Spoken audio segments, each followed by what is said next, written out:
What happens when a single photo destroys a marriage in seconds? How could a simple selfie I took in Paris with my ex lead to my husband handing me divorce papers before I even unpacked my suitcase? This is the story of how one joke cost me everything. Before we dive deeper into this story, I have one small request. Please subscribe, drop a like, comment, and hit that hype button to boost this channel so more people can discover these incredible stories. The autumn breeze swept through the cobblestone streets of Montmartre as I sat at Café Lumière, watching tourists stumble through broken French while ordering overpriced espresso. I should have been exploring the Louvre or climbing the Eiffel Tower like I'd told Simon, but instead, I was waiting for Julien Morel to show up. My phone buzzed, a text from my husband. "How's the sightseeing going? Olivia misses you." I stared at the message, guilt gnawing at my stomach. Our 6-year-old daughter was probably asking when Mommy would come home, while I sat here preparing to meet my college ex-boyfriend. But Simon had been so distant lately, buried in his teaching work, barely looking up from his laptop when I tried to talk to him. When was the last time he'd made me feel desired? When was the last time he'd surprised me with anything more exciting than take-out Chinese food? Mireille, I looked up to see Julien approaching, that same crooked smile that had made my heart race 15 years ago. He looked good, better than good. His dark hair was perfectly tousled, his designer jacket fitted just right, and those green eyes still sparkled with mischief. "Julien," I stood up, suddenly self-conscious about my tourist outfit. "You look amazing." He kissed both my cheeks in that distinctly French way, lingering just a moment too long. "And you, ma chérie, are more beautiful than ever. Marriage suits you." The irony wasn't lost on me. I'd spent the last 2 years feeling invisible in my own home, like a piece of furniture Simon occasionally acknowledged. Here was Julien, making me feel like the most captivating woman in Paris within 30 seconds. We ordered wine, expensive wine that Simon would have questioned, and fell into easy conversation. Julien told me about his work as a tour guide, his apartment overlooking the Seine, his adventures with travelers from around the world. Everything sounded so glamorous compared to my mundane life processing insurance claims in suburban Connecticut. "So tell me about this husband of yours," Julien said, swirling his wine. "Is he treating you like the goddess you are?" I laughed, but it came out bitter. "Simon's practical. He's a good father, pays the bills on time, never forgets to take out the trash. But romance, passion, I might as well be married to my accountant." "That's a tragedy," Julien said, leaning closer. "A woman like you should be worshipped, not taken for granted." My phone buzzed again. "Simon, don't forget Olivia has soccer practice tomorrow. I'll pick her up from Mom's." Always logistics, always schedules. Never, "I miss you," or "I love you," or "come home soon because I can't stand being apart from you." "Is that him?" Julien asked, noticing my expression. "Reminding me about our daughter's soccer schedule," I said, shoving the phone into my purse.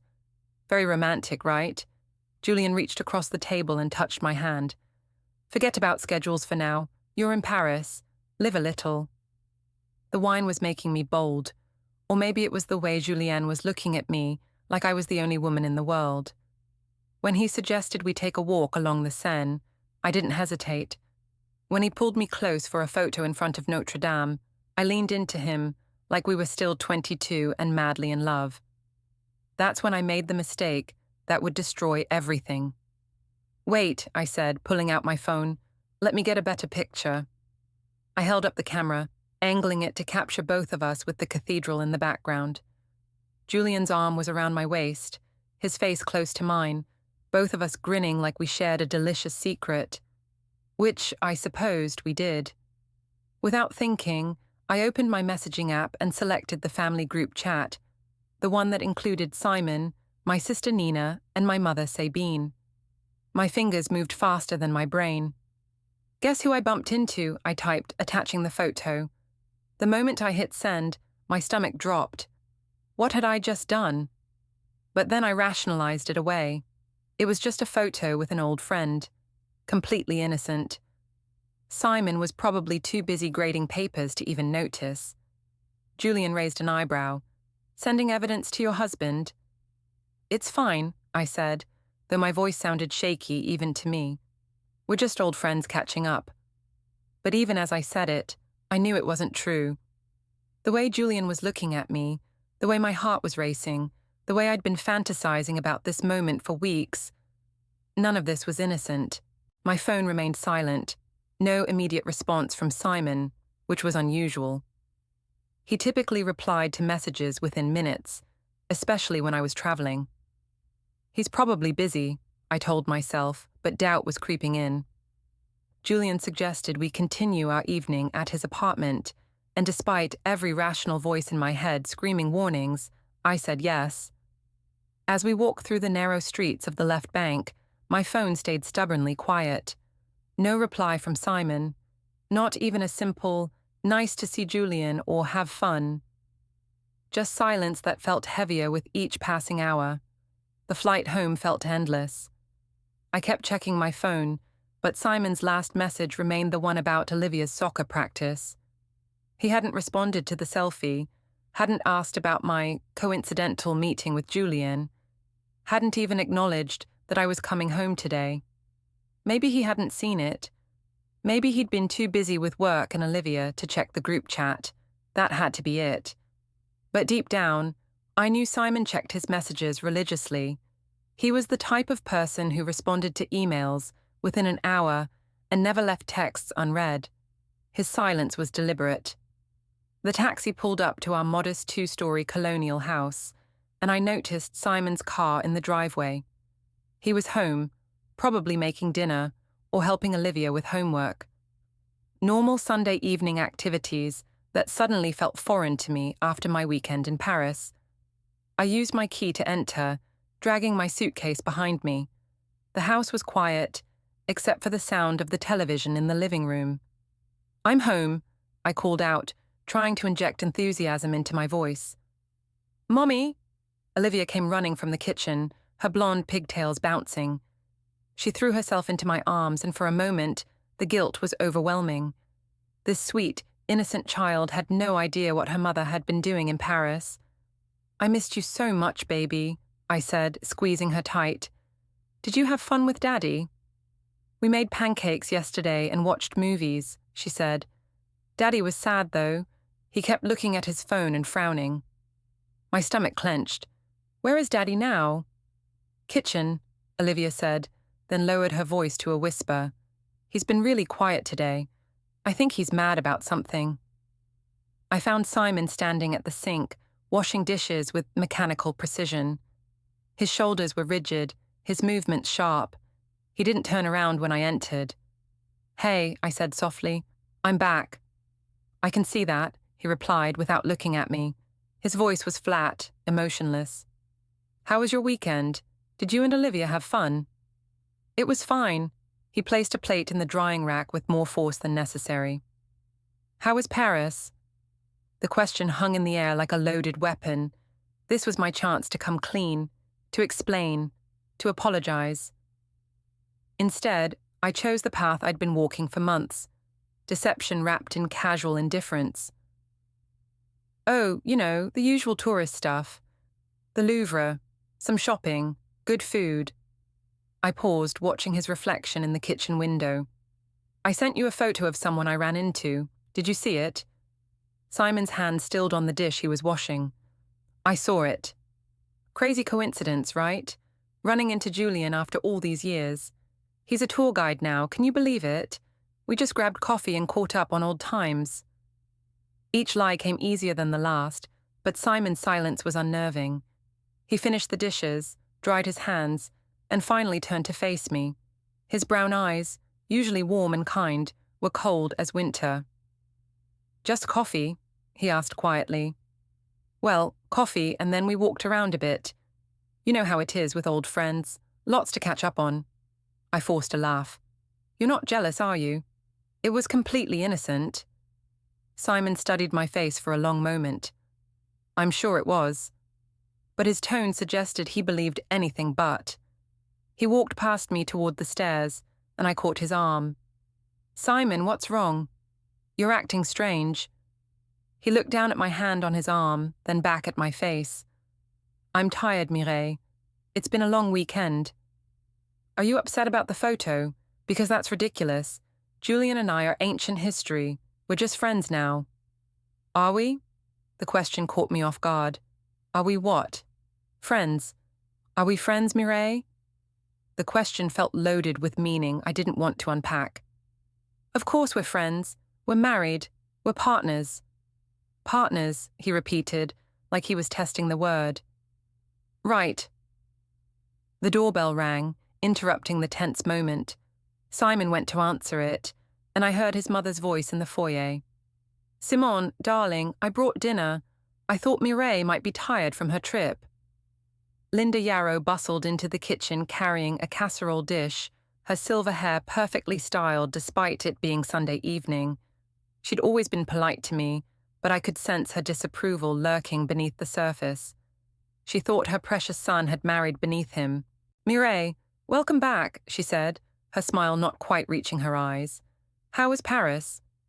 "Wonderful," I replied, wondering how much Simon had told her. "Very relaxing." "I'm sure it was." Linda's gaze was sharp, assessing. "Simon mentioned you ran into an old friend." So he had told her about the photo. My cheeks burned, but I kept my voice steady. "Yes, what a small world, right?" Linda hummed non-committally and began setting out plates. "Olivia, sweetheart, wash your hands for dinner." As we sat around the dining table, the tension was thick enough to cut with a knife. Olivia chatted about school and her weekend activities, but the adults barely spoke. Simon picked at his food. Linda watched me with those sharp eyes, and I tried to act normal while my world felt like it was shifting beneath my feet. My phone buzzed with a text from my mother. "That photo was lovely, dear. Julian looks very handsome. I hope you had fun catching up. At least someone wasn't treating me like a criminal for having coffee with an old friend." After dinner, Linda took Olivia upstairs for a bath, leaving Simon and me alone with the dishes. The silence stretched between us like a chasm. "Are you going to tell me what's really bothering you?" I finally asked. Simon dried a glass slowly, deliberately. "Are you sure that meeting was just a coincidence?" My heart hammered against my ribs. "What do you mean?" "I mean, did you just happen to bump into Julian, or did you plan to meet him?" This was it. The moment of truth. I could come clean, admit that I'd been messaging Julian for weeks, confess that I'd been feeling lonely and neglected. I could throw myself on Simon's mercy and beg for forgiveness. Instead, I chose to gaslight him. "I can't believe you're questioning me like this," I said, injecting hurt into my voice. "I go on one weekend trip by myself, and you're acting like I committed some crime. Yes, it was a coincidence. Yes, we had coffee. And yes, we're just friends. I'm sorry if that threatens your male ego somehow." Simon set down the glass and turned to face me fully. "My male ego?" "You're being jealous and controlling, and it's not attractive, Simon. Julian and I have history, but that's all it is, history. I chose to marry you, didn't I? I chose to have a child with you. Doesn't that mean anything?" I watched as doubt flickered across his features. Good. Let him question himself instead of me. "You're right," he said quietly. "I'm sorry. It's just, the photo looked very cozy." "We were posing for a picture, Simon. What did you expect? Us standing 3 feet apart like strangers?" He nodded, but something in his eyes remained guarded. "I'm going to check on Olivia." As he left the kitchen, my phone buzzed again. This time it was Nina, my younger sister. "That selfie was interesting. Everything okay at home?" I quickly typed back, "Everything's fine. Just caught up with an old friend." But as I looked around our kitchen, at the family photos on the refrigerator, the drawings Olivia had made that we'd hung on the walls, the coffee mug Simon had given me last Christmas that said, "World's Best Mom," I wondered if anything would ever be fine again. The photo had been sent. The lie had been told. and Simon's silence spoke louder than any accusation. I was in deeper trouble than I'd realized. Monday morning arrived with the subtlety of a freight train. Simon left for school early, barely saying goodbye, and I dropped Olivia off at her grandmother's before heading to work. The insurance office buzzed with its usual Monday morning energy, but I felt disconnected from it all, like I was watching everything through glass. "Well, well, look who's back from her romantic getaway," said Janet from accounting, her voice dripping with false sweetness. She was standing by the coffee machine with 2 other colleagues, all of them wearing identical smirks. "It was hardly romantic," I replied, pouring myself coffee with shaking hands. "It was a solo trip." "Oh, we saw the photos," Janet continued. "That handsome Frenchman didn't look like solo to me." My blood ran cold. "What photos?" "The ones on your Instagram story, honey. Very cozy shots of you two at that cafe, and the one by the river." Janet's voice trailed off as she noticed my expression. "Oh, did you forget those were public?" I fumbled for my phone, opening Instagram with trembling fingers. There they were, photos I'd posted in wine-induced confidence, thinking I was being subtle. Julianne and me at the cafe, our heads close together as we shared some joke. Julianne and me walking along the Seine, his hand on the small of my back. And finally, the selfie by Notre Dame that I'd also sent to the family group chat. "I need some air," I mumbled, rushing outside. My phone rang immediately. Nina. "Mireille, what the hell?" My sister's voice was sharp with concern. "I've been getting calls all morning. Mom's friends saw your Instagram. They're asking questions." "What kind of questions?" "The kind that married women shouldn't have to answer, about weekend trips with ex-boyfriends.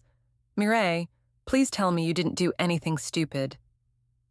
I wanted to confess everything to Nina. She was the only person who might understand, who might not judge me too harshly. But admitting the truth out loud would make it real, and I wasn't ready for that. "It's not what it looks like," I said. "We're just friends." Friends don't look at each other the way you two are looking at each other in these photos, and friends definitely don't post coupley pictures when one of them is married with a child. "You're overreacting just like Simon." "Simon saw these?" "He saw the selfie I sent to the group chat. He's being weird about it, but he'll get over it." Nina was quiet for a long moment. "Mireille, I love you, but you need to be careful. Simon's a good man, and Olivia needs her parents together. Don't throw away your family for some fantasy about your college boyfriend." After hanging up, I sat in my car for 20 minutes, trying to compose myself. When I finally went back inside, the whispers followed me like shadows. By lunch, I was sure everyone in the office had seen the photos. My boss, Mr. Peterson, called me into his office at 3 o'clock. "Mireille, I need to discuss something with you," he said, closing the door behind me. "I've been getting some concerns about your recent social media activity." "My social media activity?" "Photos from your weekend trip. Some clients have seen them and are questioning your professionalism. We represent family values here, and when our employees post pictures that suggest—" He paused, choosing his words carefully. "Impropriety, it reflects poorly on the company." Heat flooded my cheeks. Those photos show nothing improper. I was having coffee with an old friend. Perhaps, but perception is reality in our business. I'm going to need you to take down those posts and be more mindful of your online presence going forward. I nodded, humiliated, and spent the rest of the day fielding sideways glances and whispered conversations that stopped when I approached. By the time I got home, I was exhausted and defensive. Simon was in the kitchen making dinner, and Olivia was at the table doing homework. The scene looked so normal, so peaceful, that I almost convinced myself everything would be fine. "How was work?" Simon asked without looking up from the stove. "Fine," I lied. "How was school?" "Fine." We were like polite strangers, dancing around the elephant in the room, but I could feel Simon watching me when he thought I wasn't looking, studying me like I was a puzzle he couldn't solve. Wednesday evening brought the real disaster. Simon's brother Martin had invited us to dinner at Romano's, our favorite family restaurant. It was supposed to be a celebration. Martin had just gotten a promotion. But the moment we walked in, I knew something was wrong. The hostess gave me a strange look. The waiter seemed uncomfortable taking our order. Other diners glanced our way and whispered behind their hands. "Is it just me, or is everyone staring at us?" I asked, trying to keep my voice light. Martin shifted uncomfortably. "Mireille, we need to talk about something." My stomach dropped. "What do you mean?" Simon set down his water glass. "The photos from Paris have been making the rounds. Someone shared them in the local Facebook group." "What?" The word came out as a croak. Martin pulled out his phone and showed me the screen. There, in the Westfield Community Facebook group, with over 3,000 members, was my Instagram post. Someone had screenshot it and shared it with the caption, "Isn't this Simon Yarrow's wife? Interesting vacation photos." The comments were brutal. "That doesn't look like a girl's trip to me. Poor Simon. He deserves better than this." Some people have no shame. I feel sorry for their daughter.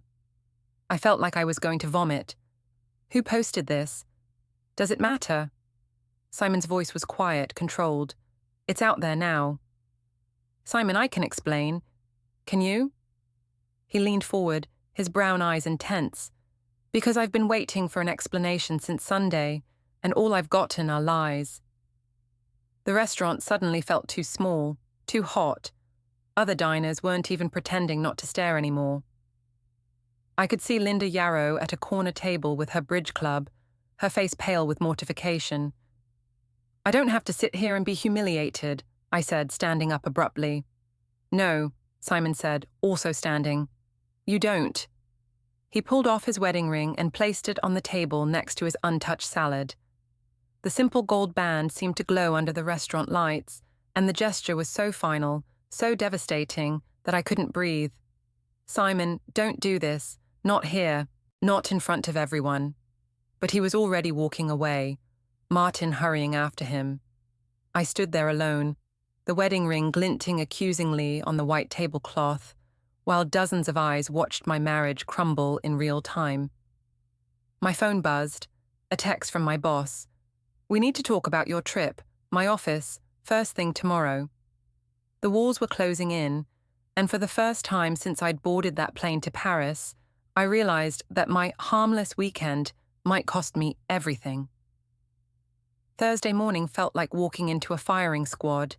I'd barely slept, tossing and turning as I replayed the restaurant scene over and over. Simon had come home late, slept in the guest room, and left for work before I woke up. Olivia had asked why Daddy seemed sad, and I'd had no answer that wouldn't terrify a 6-year-old. Mr. Peterson's office felt smaller than usual, the walls lined with family photos and motivational posters that now seemed to mock me. He gestured for me to sit, his expression grave. "Mireille, I'm going to be direct. The photos from your Paris trip have created a situation that's affecting our business." "What kind of situation?" 3 clients have called asking to be reassigned to different agents. They've seen the Facebook post and don't feel comfortable working with someone they perceive as, he paused, morally questionable. The words hit like physical blows. "Mr. Peterson, those photos don't show anything inappropriate. I was having coffee with an old friend. The photos show you in intimate poses with a man who isn't your husband, in a romantic city, on what was supposed to be a solo vacation. Our clients trust us with their most important assets. Their homes, their cars, their lives. They need to believe we have good judgment." "This is discrimination," I said, my voice rising. "You can't fire me because of my personal life." "I'm not firing you. I'm asking you to take some time off while this situation cools down. Unpaid leave, just until the gossip dies down." Unpaid leave. With our mortgage, Olivia's school expenses, and Simon already talking about divorce lawyers, this was a disaster. "How long?" 2 weeks, maybe 3. Let people forget, find something else to talk about. I wanted to argue, to fight, to demand my rights. But the truth was, I'd brought this on myself. Every choice I'd made in Paris had led to this moment. Fine, I said, standing up. I'll clean out my desk. The walk through the office felt endless. Janet from accounting watched me pack my personal items with barely concealed glee. Other colleagues averted their eyes, embarrassed by association. By the time I reached my car, I was fighting back tears. My phone rang as I sat in the parking lot. Nina. I just heard, she said without preamble. Mum called. She's been fielding phone calls all morning from her friends. What are they saying? What do you think they're saying? That you're having an affair, that you've humiliated Simon, that poor Olivia is going to grow up with a broken family. Mum's mortified. I'm not having an affair, I said, but the words felt hollow even to me. Mireille, stop, just stop with the lies. I've seen the photos. I've seen the way you're looking at him. This isn't just coffee with an old friend. The tears I'd been holding back finally spilled over. I don't know what to do, Nina. Everything's falling apart. You need to tell Simon the truth, all of it, and then you need to beg for his forgiveness and hope it's not too late. But it felt like it was already too late. When I got home, I found a note on the kitchen counter. Picked up Olivia early. We're staying at Mum's tonight. We need space to think. S. The house felt cavernous without them. I wandered from room to room, seeing evidence of our life together everywhere. Wedding photos, Olivia's artwork, the coffee table Simon had built by hand. How had I risked all of this for a weekend with Julienne? I tried calling Simon, but it went straight to voicemail. I tried texting, but there was no response. It was like he'd erased me from his life completely. Friday brought more bad news. I woke up to find that someone had shared the Facebook post to 3 more local groups. The comments had multiplied overnight, and they were getting nastier. Cheating wife gets caught red-handed. This is why you don't marry attention seekers. Simon Yarrow is a saint for putting up with this. I hope he takes the kid and runs. My mother called around noon, her voice tight with embarrassment. Mireille, I've had to turn off my phone. My bridge club is buzzing with gossip, and I can't show my face at the grocery store without someone asking about your romantic getaway. Mum, it wasn't romantic. Just don't. I raised you better than this. You have a good husband, a beautiful daughter, a stable life. Why would you throw it all away for some fantasy? I didn't throw anything away. I had coffee with an old friend. Coffee doesn't require that kind of body language, Mireille. Coffee doesn't require romantic selfies by famous landmarks. You're lying to me, and you're lying to yourself. After she hung up, I sat in my empty house and faced the truth I'd been avoiding. I had thrown it all away. Maybe not for sex with Julian. That had been just one night, one moment of weakness, but for the fantasy of being someone else. Someone exciting, desired, worth pursuing. But fantasies have consequences, and mine were destroying everything real in my life. Saturday morning, I drove to Linda's house to see Olivia. Simon's car was in the driveway, and through the window, I could see him helping his daughter with what looked like a puzzle. They looked peaceful, content, like they didn't need me at all. Linda answered the door with the expression I'd never seen before, not just disapproval, but genuine disgust. I don't think this is a good time, Mireille. I want to see my daughter. Your daughter is fine. She's safe, she's cared for, and she's not being exposed to any more drama than necessary. You can't keep me from seeing Olivia. She's my child. Linda's eyes flashed. She's the child you abandoned to go gallivanting around Paris with your ex-boyfriend. She's the child who's been asking why Mommy and Daddy are fighting, why everyone at school is whispering about her family. The words hit like a slap. People at school know? Teachers talk, Mireille. Parents talk. Children repeat what they hear at home. Olivia came home yesterday asking what affair means because some kid on the playground said his mum told his dad that Mrs. Yarrow was having one. I felt sick. My precious little girl was being dragged into this mess because of my selfishness. I need to explain to her.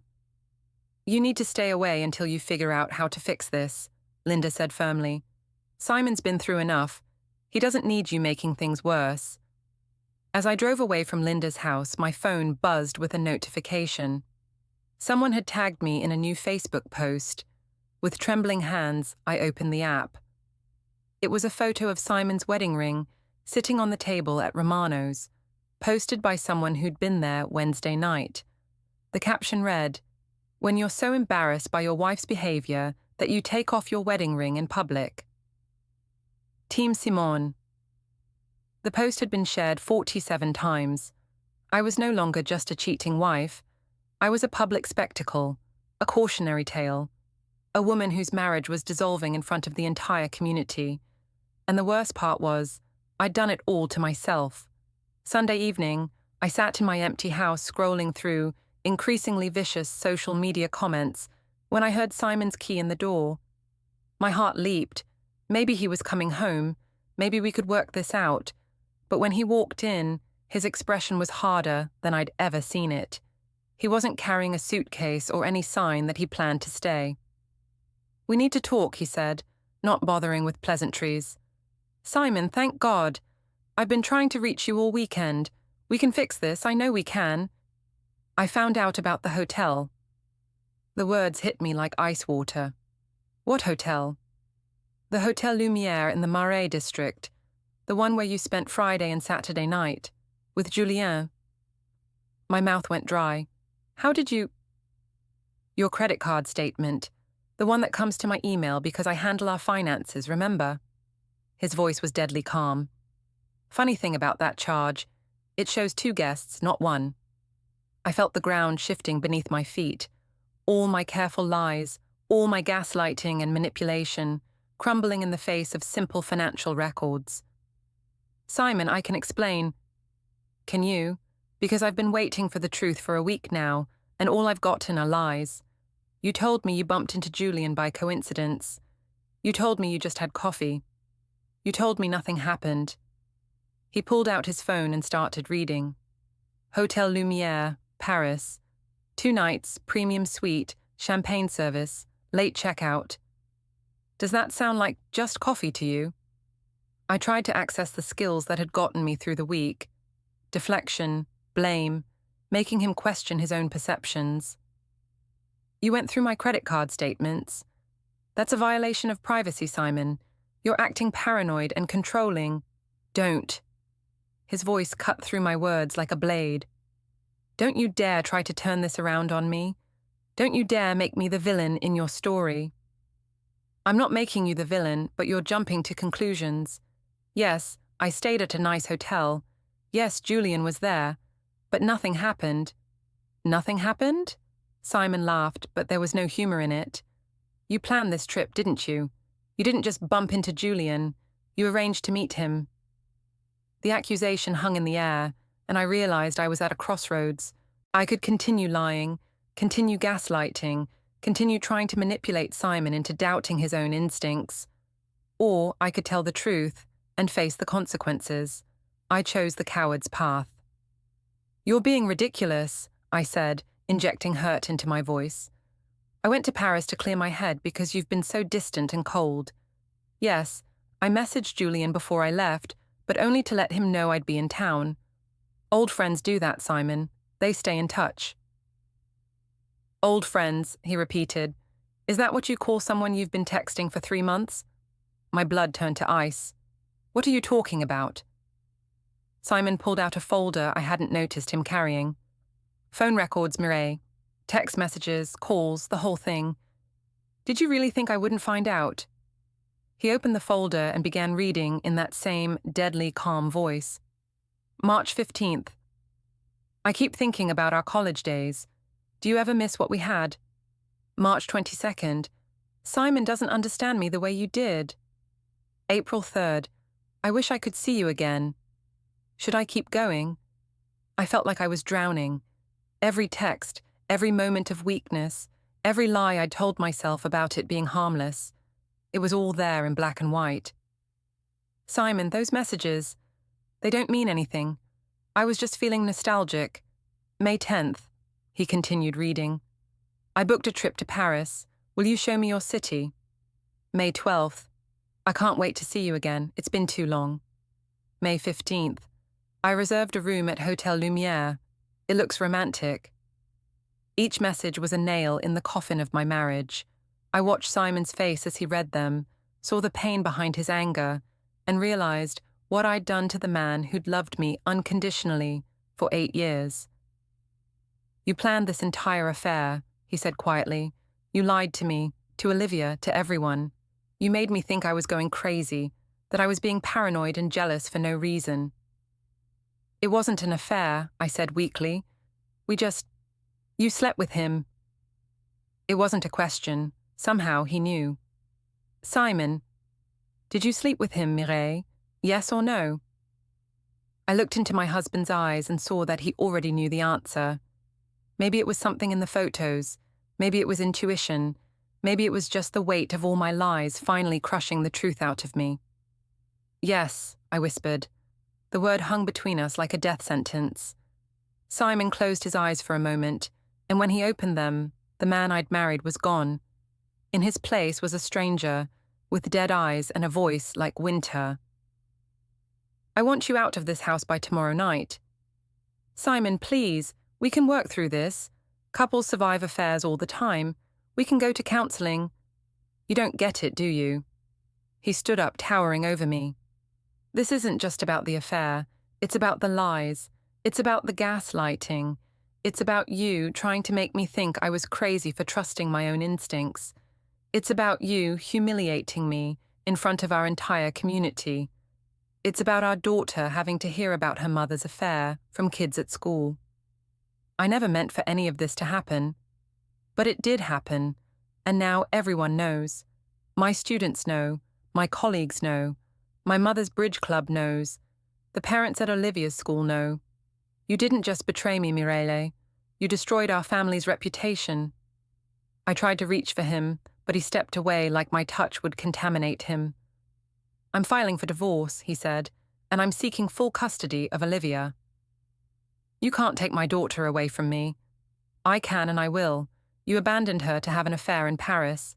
You exposed her to public humiliation. You chose your ex-boyfriend over your family. What judge is going to give custody to a mother who puts her own selfish desires above her child's well-being? The room was spinning. This couldn't be happening. This was supposed to be a rough patch, a bump in the road, something we'd laugh about in a few years. It wasn't supposed to end my marriage. Simon, please, I made a mistake, but I love you. I love our family. Don't throw away 8 years of marriage over one weekend. He looked at me with something that might have been pity.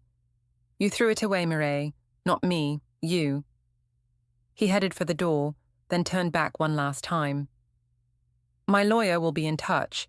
Don't contact me unless it's about Olivia, and don't contact her at all until we work out a custody arrangement. You've done enough damage. After he left, I sat in our living room, surrounded by the debris of my marriage. The photos on the mantel seemed to mock me. Our wedding day, Olivia's first steps, family vacations, Christmas mornings. All of it was gone, sacrificed for a weekend of fantasy in Paris. My phone buzzed. A text from Julian. Saw the Facebook drama. Sorry things got complicated. Hope you work it out. Hope I work it out. Like my marriage was a minor inconvenience, a bit of unpleasantness that would sort itself out. He'd gotten what he wanted, a weekend of nostalgia and sex. And now he was moving on, while my life burned to the ground. I thought about calling him, demanding he take some responsibility for what had happened. But the truth was, this wasn't his fault. He'd never promised me anything beyond a weekend. He'd never asked me to destroy my marriage for him. I'd done that all by myself. As I sat in the wreckage of my life, I finally understood what I'd lost. Not just a husband, but a partner.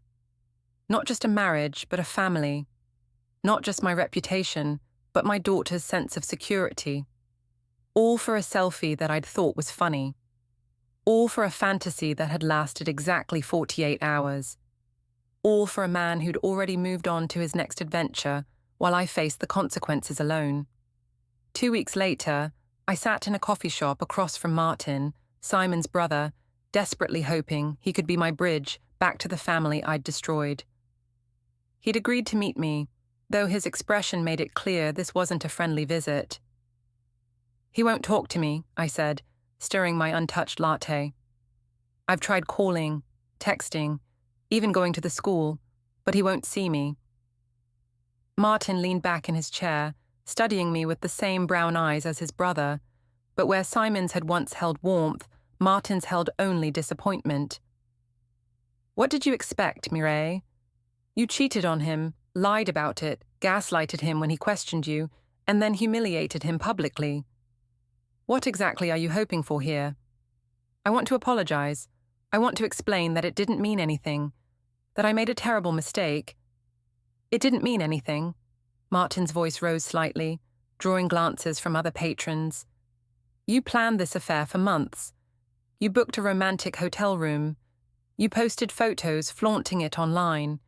You destroyed your family's reputation, and you're telling me it didn't mean anything." "I mean, it didn't mean anything compared to my marriage, to Simon, to our family. Then why did you do it?" The question hung in the air, and I realized I didn't have a good answer. Because I was lonely, because I felt unappreciated, because I wanted to feel desired again. All of those reasons sounded pathetic when weighed against what I'd lost. "I don't know," I admitted. "I was stupid. I was selfish. I thought I could have both, the excitement of seeing Julian and the security of my marriage. I thought it would just be a weekend, and then I'd come home and everything would go back to normal. But you sent that selfie to the family group chat. You posted photos on Instagram. You wanted people to see." He was right, and I hated him for it. Some part of me had wanted to flaunt my weekend with Julian, to show the world that I was still desirable, still worth pursuing. I'd wanted Simon to see that other men found me attractive, maybe even wanted him to fight for me. Instead, I'd given him every reason to walk away. "I wasn't thinking clearly," I said. "I was drunk on wine and attention and the fantasy of being 22 again. But it's over now. Julian and I aren't in contact anymore. I want to save my marriage." Martin shook his head. "It's too late for that. Simon's already filed the divorce papers. He's seeking full custody of Olivia, and honestly, he has a strong case. He can't take my daughter away from me. I made a mistake, but I'm still her mother. A mother who abandoned her child to have an affair in Paris. A mother whose poor choices have made that child a target for gossip and bullying at school. A mother who chose her own selfish desires over her family's well-being."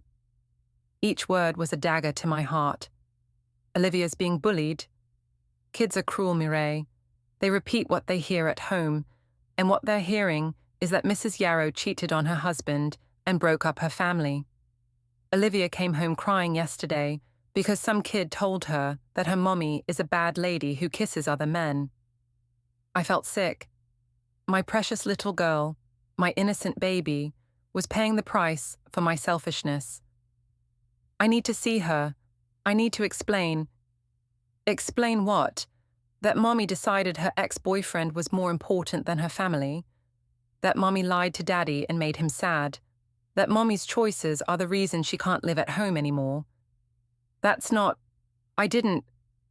But I couldn't finish the sentence because it was exactly what I'd done.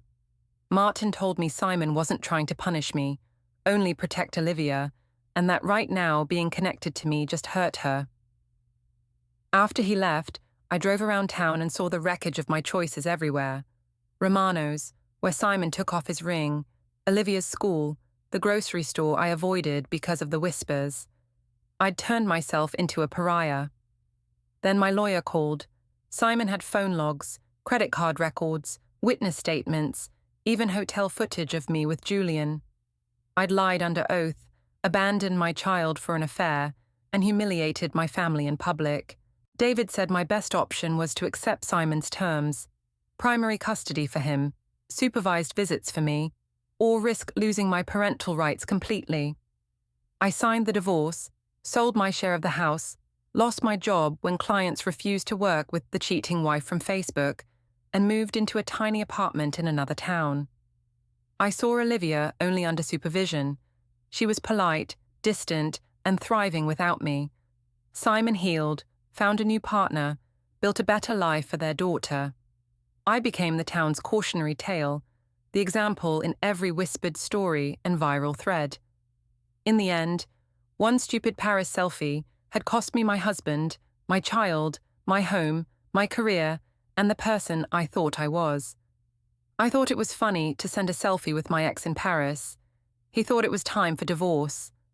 And he was right.